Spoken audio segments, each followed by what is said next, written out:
এক বুড়ি ছিল, তার ছিল ছোট্ট একটা কেলার বাগান। সকাল বিকেল যত্ন করে পানি দিত, আগাছা তুলত, গাছের পাতায় হাত বুলিয়ে দিত।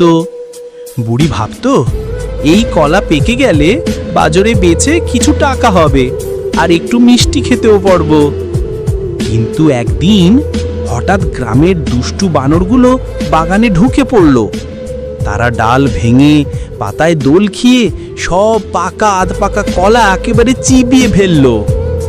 বুড়ি দৌড়ে গিয়ে চেঁচালো, এই যে আমার কলা গাছ, আমার কষ্টের ফল। কিন্তু বানররা হাসতে হাসতে গাছের মাথায় উঠে গেল, তারপর হু হু করে বনের দিকে পালিয়ে গেল। বুড়ি বসে কাঁদতে লাগলো, কিন্তু পরে ভাবলো, আহা, কেঁদে কি হবে? বানর তো আর শোনে না, নতুন করে লাগাতে হবে। তাই আবার নতুন চারা লাগালো, আর এইবার বাগানের চারপাশে বেড়া দিয়ে দিল।